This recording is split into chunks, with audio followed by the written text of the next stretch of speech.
9 महीने बच रहे हैं नीट 2027 के लिए। अभी भी अगर आप वही गलतियां कर रहे हो जो पिछले साल की थी, तो याद करो पिछले साल क्या हुआ था। अगर आप इस साल सक्सेस होना चाहते हो तो जो मैं चीजें बता रहा हूं वो पूरे साल फॉलो कर लेना। जिंदगी बदल जाएगी, नीट में सिलेक्शन हो जाएगा। और यकीन मानो, सिलेक्शन के लाइन के उस पार की जिंदगी और इस पार की जिंदगी में रात दिन का अंतर है। अगर आप चाहते हो नीट 2027 में सिलेक्शन लेना, तो जो मैं बता रहा हूं वो गलतियां मत करना, और जो चीजें, जो स्ट्रेटजी कंप्लीट 9 महीने की मैं बता रहा हूं वो 9 महीने तक फॉलो कर लेना। सिलेक्शन की मैं गारंटी लेता हूं। आइए शुरू करते हैं। नीट 2027 के लिए क्या रोड मैप आपका रहना चाहिए और किस तरीके से आपको पूरे साल चलना है 9 महीने तक, ये मैं आपके सामने कंप्लीटली डिस्कस करने वाला हूं। सबसे पहले मैं आपको बताता हूं कि नीट 2027 को अगर आप फोड़ना चाहते हैं तो ये तीन चीजें जो सबसे इंपॉर्टेंट है, अगर इनमें से तुम्हें कुछ भी लगता है, अगर इनमें से तुमने कुछ भी अवॉइड किया, तो यकीन मानो तुम्हारा सिलेक्शन नहीं होगा। सबसे पहले आपको सोशल मीडिया से दूर रहना है। जितना ज्यादा आप सोशल मीडिया के नजदीक रहेंगे, उतना ही अपनी जिंदगी को खराब करते रहेंगे। तो इसलिए इंस्टाग्राम, फेसबुक, यूट्यूब, देखिए सोशल मीडिया का मतलब सिर्फ ये नहीं होता कि आप रील स्क्रॉल कर रहे हैं। आप अगर यूट्यूब पे डिफरेंट स्ट्रेटेजिक वीडियोस देख रहे हैं, लगातार ये देख रहे हैं कि कैसा पेपर आएगा, क्या आएगा, वो भी वेस्टेज ऑफ टाइम है। जस्ट एक स्ट्रेटजी पकड़िए, उसे फॉलो कीजिए पूरे 9 महीने तक। अगर आपका सिलेक्शन ना हो तो मुझे बताना आप, ठीक है। तो आपको बस एक स्ट्रेटजी पकड़नी है, चाहे किसी की भी पकड़ो, 9 महीने तक उसे फॉलो करना है और सिलेक्शन लेके जाना है। ये नहीं कि बार बार यूट्यूब पे देखे पड़े हो, उसकी स्ट्रेटजी, इसकी स्ट्रेटजी, पेपर कैसा है, किसी को कुछ पता नहीं है। जो पिछला ट्रेंड है आप खुद एनालाइज करो पेपर का, और उसी के अकॉर्डिंग अपने ऊपर काम करो, उसी के अकॉर्डिंग क्वेश्चंस लगाओ और उसी के अकॉर्डिंग एनसीईआरटी पढ़ो। सारी चीजें जो पिछले 3 साल का ट्रेंड है उसी के अकॉर्डिंग करो। 3 साल का ट्रेंड क्या कहता है, पेपर इजी भी आया है, पेपर हार्ड भी आया है, तो दोनों तरीके की तैयारी आपकी होनी चाहिए। नीट 2027 का पेपर इजी आए, चाहे मॉडरेट आए, चाहे हार्ड आए, लेकिन बच्चे तेरी तैयारी इस तरीके की होनी चाहिए कि तीनों सब्जेक्ट में एकदम मास्टरी होनी चाहिए कि हाँ, कैसा भी पेपर आएगा तो मैं फोड़ डालूंगा। ठीक है, तो आइए बात करते हैं। सबसे पहली बात कि आपको सोशल मीडिया से दूर रहना है, यूट्यूब से, फालतू की वीडियो से दूर रहना। सिर्फ लेक्चर्स देखने के लिए यूट्यूब का यूज करो, वन शॉट्स, क्वेश्चंस, इनके लिए यूट्यूब को यूज करो। ठीक है। दूसरी चीज, आपकी अगर कंसिस्टेंसी ब्रेक हो गई, यकीन मानो 27 लाख में से 20 लाख बच्चे तो कंसिस्टेंसी की वजह से बाहर हो जाते हैं कि पूरे साल वो कंसिस्टेंट नहीं रह पाते, और कंसिस्टेंसी के बिना सिलेक्शन कहीं नहीं है मेरे दोस्त। याद रखना, अगर तेरे पास कंसिस्टेंसी नहीं है तो तेरा सिलेक्शन भी कहीं नहीं है। तीसरी चीज, आपको रिवीजन, क्वेश्चन प्रैक्टिस और एनसीईआरटी फोकस प्रिपरेशन करनी पड़ेगी। अगर ये प्रिपरेशन में तेरे इंक्लूडेड नहीं है, तेरे पास आज से ही 9 महीने बाद या 7 महीने बाद या 8 महीने बाद रिवीजन कैसे करना वो प्लान नहीं है, तो यकीन मान तू फेलियर के रास्ते पे चल पड़ा है। तेरे पास क्वेश्चन प्रैक्टिस करने का सही संसाधन नहीं है, तेरे पास एनसीईआरटी फोकस प्रिपरेशन नहीं है, तो अभी भी बायोलॉजी में वो लंबे लंबे नोट्स बना रहा है, एनसीईआरटी के बाहर की चीजें पढ़ रहा है, तो यकीन मान तू फेलियर के रास्ते पे जा चुका है। इसलिए कह रहा हूं, आज कह रहा हूं, क्वेश्चन प्रैक्टिस, रिवीजन और एनसीईआरटी फोकस प्रिपरेशन स्टार्ट कर दो। सिलेक्शन से कोई नहीं रोक सकता। अब मैं बताता हूं आपको सब्जेक्ट वाइज मास्टरी किस तरीके से करनी है। तेरे हिसाब से तेरे पास 3 सब्जेक्ट होंगे, फिजिक्स, केमिस्ट्री, बायोलॉजी, लेकिन मेरे हिसाब से नीट के सिलेबस में 6 सब्जेक्ट हैं, inorganic, physical, organic, geology, botany और फिजिक्स। और मैं ये कहता हूं कि ये 6 सब्जेक्ट बोल बोल के बताते हैं कि साहब, आप इस तरीके से, हर एक सब्जेक्ट अपनी कहानी बताता है कि मुझे अगर तुम इस तरीके से पढ़ोगे तो डेफिनेटली मेरी मास्टरी कर जाओगे। हर किसी का अपना हो रहा है, हर किसी का अपना तरीका है, तो क्या तरीका, कौन से सब्जेक्ट के लिए फॉलो करना है, डिटेल में बताता हूं। आइए वीडियो को एंड तक जरूर देखना दोस्त। मैं सबसे पहले बता रहा हूं बायोलॉजी के बारे में। 360 में से 360 नंबर लाने का सबसे बेस्ट सब्जेक्ट जो है वो बायोलॉजी है। क्यों? क्योंकि सिर्फ बायोलॉजी ऐसा है जिसमें 360 नंबर के क्वेश्चन आते हैं। बाकियों में भी तुम 180 कैसे लाओगे मैं बताऊंगा, लेकिन सबसे पहले बायोलॉजी में 360 की स्ट्रेटजी में तुम्हें बता रहा हूं। चाहे तुम नीट 2026 का पेपर ले लो, चाहे रीनीट 2026 का पेपर ले लो, 90 में से 90 क्वेश्चन कहां से थे? एनसीईआरटी से थे। इसलिए कह रहा हूं, आज भी अगर वो लंबे लंबे नोट्स बना रहे हो बायोलॉजी में तो छोड़ दो यार। और अगर एनसीईआरटी के बाहर की चीजें पढ़ रहे हो तो छोड़ दो। सिर्फ एनसीईआरटी को ही माता बना लो, एनसीईआरटी बेस्ड क्वेश्चंस करो, एनसीईआरटी एग्जाम्पलर के क्वेश्चन करो। कोई तुम्हारा 360 में से 360 नहीं रोक सकता। और मैं अब बताता हूं आपको सबसे पहले आपके क्या स्टेप्स रहने चाहिए। आप लेक्चर देखो, मैं कहूंगा वन शॉट देखो।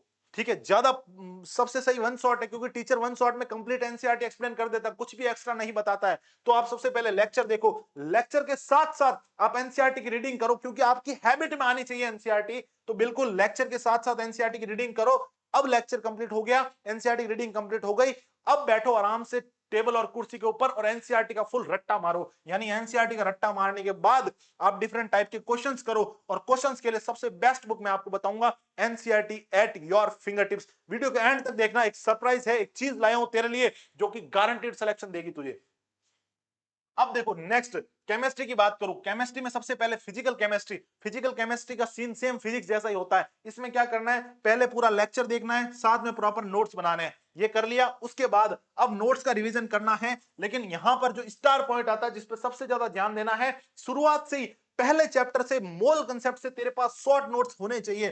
क्यों? क्योंकि आज से 7 महीने बाद जो तुझे रिवीजन करना है उसकी प्रिपरेशन तेरे पास अभी से होनी चाहिए। क्योंकि मेरे दोस्त, रिवीजन, क्वेश्चन प्रैक्टिस और एनसीईआरटी फोकस प्रिपरेशन जो अपने को करनी है, समझे? तो आज से 7 महीने बाद जो रिवीजन तुझे करना, उसकी प्रिपरेशन अभी से होनी चाहिए। यानी शॉर्ट नोट साथ के साथ बनाने हैं। अब शॉर्ट नोट्स में क्या लिखना है, फॉर्मूला, थ्योरी और एनसीईआरटी के वो एग्जांपल जो तेरे से सॉल्व नहीं हुए, उसके बाद अपने को जो टीचर ने डीपीपी दी है वो लगानी है। उसके बाद आप पीवाईक्यूज या फिर एनसीईआरटी के एग्जांपल्स लगाइए। ये क्यों बोल रहा हूं, पीवाईक्यूज और एनसीईआरटी एग्जांपल्स को इतना इंपॉर्टेंट? तुम है ना सिर्फ सारे पीवाईक्यूज, सारे एनसीईआरटी एग्जांपल्स कर लेना, और नीट में तुम्हारा फिजिकल केमिस्ट्री में कभी क्वेश्चन गलत नहीं होगा। क्योंकि फिजिकल केमिस्ट्री में फिक्स टाइप के क्वेश्चन बनते हैं कि ये सारे क्वेश्चन के टाइप हैं, और वो पीवाईक्यू में आ चुके हैं या फिर एनसीईआरटी में दिए हुए या फिर एनसीईआरटी एग्जाम्पलर में। अगर ये 3 चीजें तू कर लेगा तो इससे बाहर तेरा फिजिकल का क्वेश्चन नहीं जाएगा। अब बात करते हैं इनऑर्गेनिक केमिस्ट्री की। सबसे पहले आपको लेक्चर देखना है, उसके साथ साथ प्रॉपर नोट्स बनाने हैं। इनऑर्गेनिक में सबसे इंपॉर्टेंट एनसीईआरटी है, लेकिन फिर भी मैंने तुझे नोट्स बनाने को क्यों कह रहा हूं, क्योंकि एनसीईआरटी में बहुत डिसऑर्डरनेस है। कोई चीज वहां दी है, कोई चीज यहां दी है, कोई चीज कहीं दी है। इसलिए तुझे सबसे पहले प्रॉपर नोट्स बनाने, ताकि तेरी अंडरस्टैंडिंग बेस्ट हो जाए, तुझे याद करने के लिए एक मटेरियल मिल जाए। उसके बाद घर पे रूम प्रॉपर नोट्स का रिवीजन करना है, कॉपी में, रफ कॉपी में लिख लिख के याद करनी है चीजें, और सुन, साथ के साथ एनसीईआरटी की रीडिंग करनी है। लेकिन इसके अंदर जो सबसे इंपॉर्टेंट पॉइंट है, तू क्या कर, जिस टाइम पे नोट से जो भी टॉपिक पढ़ रहा है ना, उसकी साथ साथ एनसीईआरटी पढ़ ले, और एनसीईआरटी के इन टेक्स्ट क्वेश्चन लगा ले यार। यहां से डायरेक्ट क्वेश्चन तेरे को नीट में देखने को मिलेंगे, और मिलते हैं हर साल, समझे? और उसके बाद मॉड्यूल का क्वेश्चंस लगा लेना, and that's done for the inorganic chemistry. Next मैं ऑर्गेनिक केमिस्ट्री की बात करता हूं। ऑर्गेनिक केमिस्ट्री में लेक्चर देखना है, ठीक है? लेकिन स्टार्ट कहां से करनी है वो बहुत इंपॉर्टेंट है। क्योंकि अगर तेरे को ऑर्गेनिक में बेसिक नहीं आता तो तुझे कुछ नहीं आता मेरे भाई। अगर इनऑर्गेनिक में बेसिक नहीं आता तो तुझे कुछ नहीं आता। इसलिए सबसे पहले इनऑर्गेनिक के अंदर आईयूपीएसी, आइसोमेरिज्म और जीओसी पढ़ लेना, ठीक है? उसके बाद चैप्टर वाइज के ऊपर आना, घर पे जाके नोट्स का रिवीजन करना है, चैप्टर वाइज एनसीईआरटी की रीडिंग करनी है। जैसे हाइड्रोकार्बन पूरा हो गया, उसके बाद पूरी हाइड्रोकार्बन की एनसीईआरटी पढ़ डालो, या फिर ऐसे पढ़ लो एल्केन, एल्किन, एल्काइन वाइज, ठीक है? तो चैप्टर वाइज से आपको एनसीईआरटी पढ़नी है। जीओसी, आईयूपीएसी, आइसोमेरिज्म की एनसीईआरटी नहीं पढ़नी है। प्रॉपर बढ़िया टीचर के लेक्चर देखो, बेसिक क्लियर करो, तभी आपको ऑर्गेनिक अच्छे से समझ में आएगी। उसके बाद यहां से, जहां से चैप्टर वाइज आप पढ़ना स्टार्ट कर दो, वहां से रिएक्शन चार्ट बनाओ। Reaction chart is very important यार। क्यों? क्योंकि 9 महीने बाद तुझे क्या करना है वो भी तो आज पता होना चाहिए ना। 8 महीने बाद, 7 महीने बाद जब तू रिवाइज करेगा ऑर्गेनिक को, अगर तेरे पास रिएक्शन चार्ट होंगे, तेरे पास कॉन्फिडेंस रहेगा कि तेरी एनसीईआरटी जो है वो टिप्स पे है। समझे बात को? अब उसके बाद तुझे क्वेश्चन प्रैक्टिस। क्वेश्चन प्रैक्टिस तो हर सब्जेक्ट की जान होती है मेरी जान। अब देखो फिजिक्स का अंदर, फिजिक्स का भाई साहब बहुत तगड़ा रोला है। फिजिक्स ने इतना रोला मचा रखा, पिछले 2 साल में पेपर हार्ड आ रहा है, बच्चों से क्वेश्चन नहीं हो रहे हैं। लेकिन तुम्हें पता है कि कोर फिजिक्स जहां पर ध्यान देने लायक होती, मेरे 175 नंबर 2022 में थे, और 170 नंबर 2023 में थे फिजिक्स के अंदर। लगातार कंजिक्यूटिव 2 इस साल में ये थे। इसका रीजन क्या था मैं तुझे समझाता हूं। क्योंकि तेरे जो फिजिक्स के नोट्स है ना वो प्रॉपर नहीं है। तेरे फिजिक्स के नोट्स में क्या क्या इंक्लूड होना चाहिए, तो पहले तो ऐसा टीचर पकड़ जो ये सब चीजें करवा दे। एनसीईआरटी की थ्योरी उसमें होनी चाहिए, एनसीईआरटी के डायग्राम्स, क्योंकि तुझे कंसेप्चुअल क्लियरिटी चाहिए तो एनसीईआरटी के डायग्राम भी नोट्स में होने चाहिए, पॉइंट्स टू पॉन्डर होने चाहिए, एनसी नीडेड थ्योरी, कंसेप्ट सारे होने चाहिए, फॉर्मूला सारे होने चाहिए, ट्रिक्स होनी चाहिए, और अननेसेसरी डेरिवेशन नहीं होने चाहिए। ये तेरे नोट्स के अंदर होना चाहिए। और उसके बाद जो नोट्स तू बना रहा है, अब उसका मैं तुझे बताता हूँ। सैंपल, सैंपल मैंने अटैच नहीं किया। तू नोट्स जो बना रहा है ना, उसमें ये सारे पॉइंट्स रख देगा ना, मतलब अगर टीचर ने लिखवा दी तो ठीक है, लेकिन एक बार तू साथ साथ रीडिंग करके, जैसे एनसीईआरटी पॉइंट्स टू पॉइंटर में तुझे कोई नया पॉइंट मिला, थ्योरी में कोई नया पॉइंट मिला, तो वो ऐड कर ले।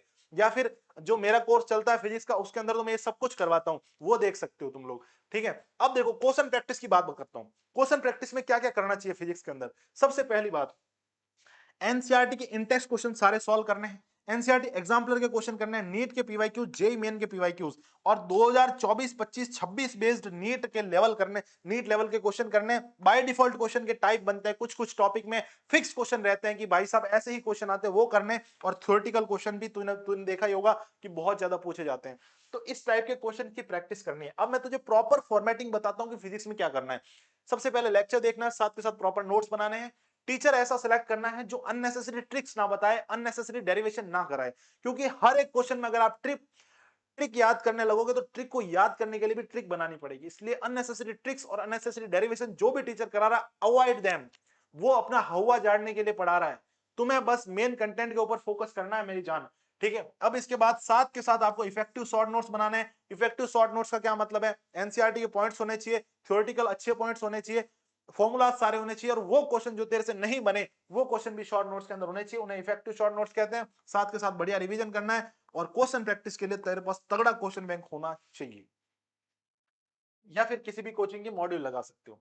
ठीक है, अब सीरीज कब स्टार्ट करनी है और टेस्ट सीरीज की क्या क्वालिटी होनी चाहिए? तेरे को 3 तरीके की टेस्ट सीरीज देनी चाहिए मेरे हिसाब से। एक माइनर टेस्ट सीरीज जो कि 20-21 दिन में देना चाहिए, एक मेजर टेस्ट सीरीज जो कि लास्ट में बहुत ज्यादा नंबर में देना चाहिए, लेकिन सबसे इंपॉर्टेंट है चैप्टर वाइज टेस्ट सीरीज जो हर कोई इग्नोर करता है।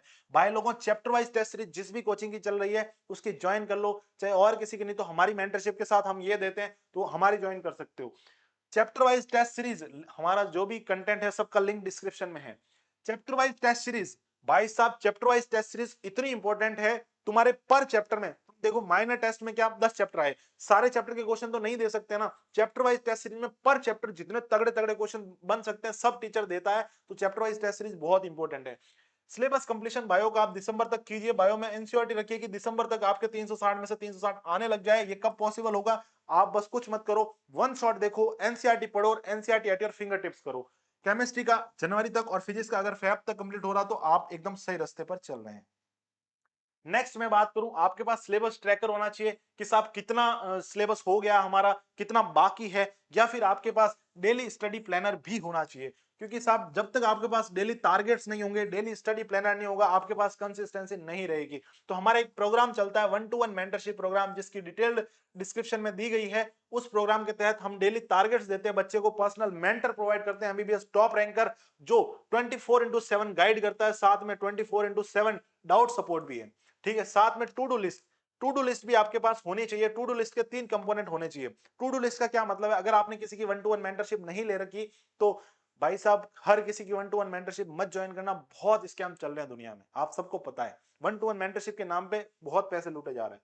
टू डू लिस्ट की मैं बात करूं कि टू डू लिस्ट कैसे बनानी है, सबसे पहले आपको लेक्चर्स देखने, फिर आपको मतलब सॉरी, टू डू लिस्ट में क्या करना है, जो भी आप दिन में लेक्चर्स देख रहे हैं वो लिखने हैं, जो भी आप रिवीजन करने वाला वो लिखना है, जो भी क्वेश्चंस आप लगाने वाले वो लिखना है, और रात को आपको इस पे टिक लगा के डन लिस्ट भी तैयार करनी है और आपको अपने मेंटर से शेयर करनी है, जो कि हमारे साथ होता ही है। हम बच्चे को डेली टारगेट्स देते हैं, उसके अकॉर्डिंग वो टू डू लिस्ट प्रिपेयर करता है, फिर रात को हम रिपोर्टिंग लेते हैं कि कितने क्वेश्चंस किए। हमारा रूल फिक्स रहता है, बच्चे से क्वेश्चन प्रैक्टिस करवानी है, बच्चे से रिवीजन करवाना और एकदम सही ट्रैक पे लेके जाना है, गारंटीड सिलेक्शन कराना है। ठीक है, नेक्स्ट, रीजन ऑफ फेलियर्स, ये जो भी फेलियर के रीजन है इनको अवॉइड करना बहुत इंपॉर्टेंट है। कौन कौन से फेलियर के रीजन है मैं बताता हूं, देखो। सबसे पहला, कोई प्रॉपर रोड मैप नहीं है, सब फेल हो जाओगे। इनकंसिस्टेंट स्टडी रूटीन है, लैक ऑफ रिवीजन, आप रिवीजन नहीं कर रहे हो, क्वेश्चन प्रैक्टिस नहीं कर रहे हो, टू मैनी रिसोर्सेज, आप बहुत जगह से बार बार पढ़ते जा रहे हो, और वीक एनसीईआरटी फाउंडेशन है। मैंने कहा कि एनसीईआरटी में 90 में से 90 क्वेश्चन आए थे, फिर भी आप एनसीईआरटी नहीं पढ़ रहे हो तो भी गलत बात है।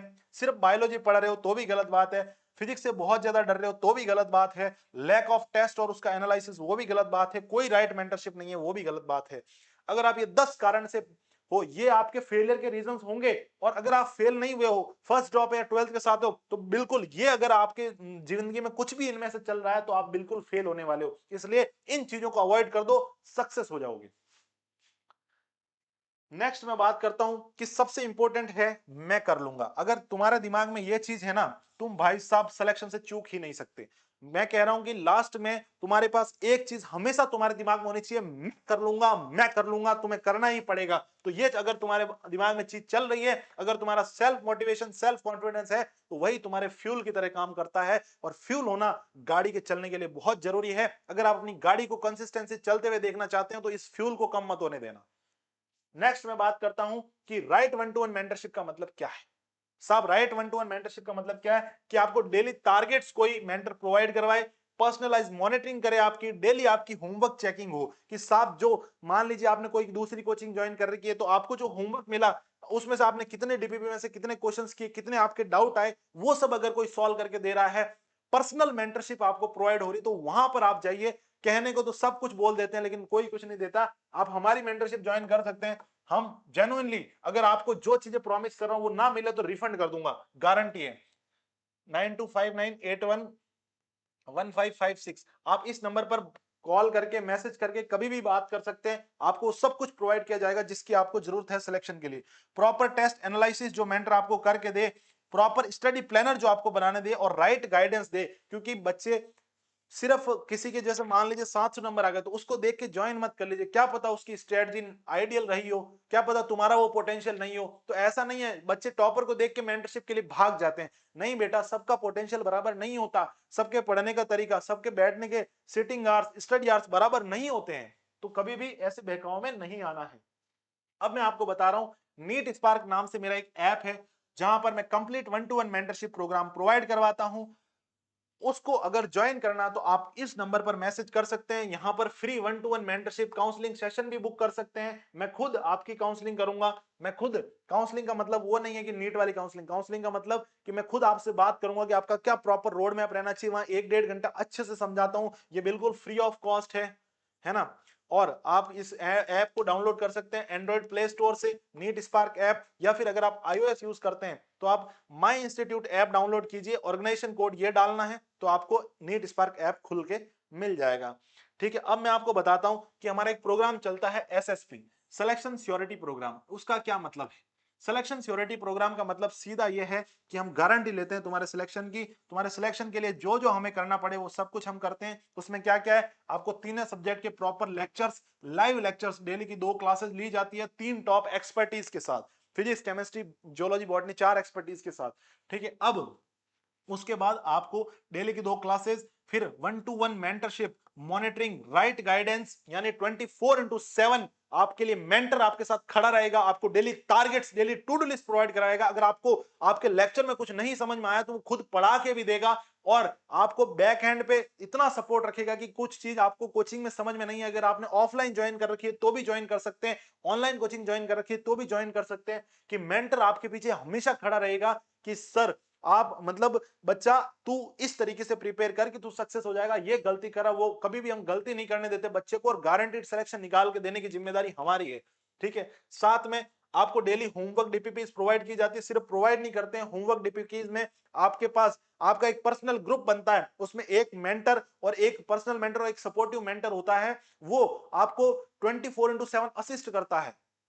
ठीक है, साथ ही आपके पास जितनी भी चीजें हैं जैसे question bank, test series, chapter wise test series, मतलब वो जो जो सब कुछ वो जो आपको सिलेक्शन के लिए चाहिए वो यहां पर प्रोवाइड करवाया जाएगा। फीस है 9,999 रुपए, है ना। आप इस नंबर पर कॉल करके कभी भी बात कर सकते हैं, मैसेज कर सकते हैं, व्हाट्सएप पे मैसेज कीजिए, ज्यादा जल्दी रिप्लाई आता है। ये मेरे खुद के नंबर हैं, आप मेरे को कभी भी कॉल करके मैसेज करके बात कर सकते हैं। ठीक है गाइस, तो यही था आज के लिए सब कुछ। आई होप जो स्ट्रेटजी मैंने समझाई आपको कंप्लीटली हेल्पफुल लगी होगी। 9 महीने तक बस इसे फॉलो कर लो, मजे आ जाएंगे यार, मजे आ जाएंगे, मतलब मजे आ जाएंगे। Thank you for watching this lecture till the end. और अगर आपको कोर्सेज के बारे में ज्यादा इंफॉर्मेशन चाहिए तो डिस्क्रिप्शन चेक कीजिए, सब कुछ मिलेगा। Thank you, bye bye, good night.